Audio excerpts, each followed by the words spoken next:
Hi hello welcome to new video guys. ಇವತ್ತು ಇನ್ಸ್ಟಾದಲ್ಲಿ ತುಂಬಾ ಟ್ರೆಂಡ್ ಆಗಿರೋಂಥ ರೆಸಿಪಿ ನಾವು ಮಾಡ್ತಿರೋವಂಥದ್ದು.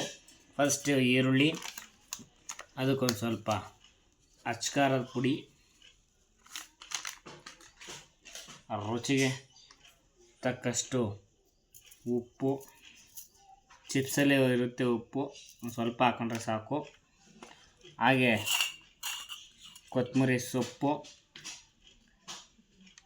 ಲೈಟಾಗಿ ಮೆಣಸಿನಕಾಯಿ,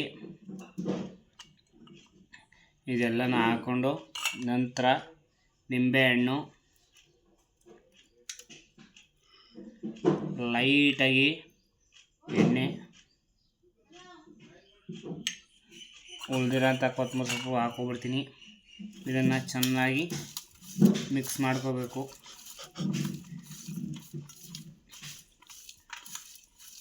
ಈರುಳ್ಳಿ ತುಂಬ ಕಡಿಮೆ ಆಯಿತು, ಜಾಸ್ತಿ ಹಾಕ್ಕೊಳ್ಳಿ ನೀವು. ಒಂದು ಸ್ವಲ್ಪ ಅಚ್ಕಾರ ಪುಡಿ ಕಡಿಮೆ ಆಯಿತು, ಖಾರ ಇದ್ರೇ ಚೆಂದ. ಅದಕ್ಕೆ ಲೈಟಾಗಿ ನಾನು ಸ್ವಲ್ಪ ಹಾಕ್ಕೋತೀನಿ. ಇದೆಲ್ಲ ಹಾಕೊಂಡ ನಂತರ ನಾವು ತಗೊಂಡಿರೋ ಚಿಪ್ಸ್ನ ಮಿಕ್ಸ್ ಮಾಡ್ಕೊಳ್ಳೋದು. ಮಿಕ್ಸ್ ಮಾಡ್ಕೊತಾ ಈರುಳ್ಳಿ ಕಡಿಮೆ ಆಯಿತು, ನೀವು ಮಾಡಬೇಕಾದ್ರೆ ಜಾಸ್ತಿ ಹಾಕ್ಕೊಳ್ಳಿ ಈರುಳ್ಳಿನ, ಸಾಕು.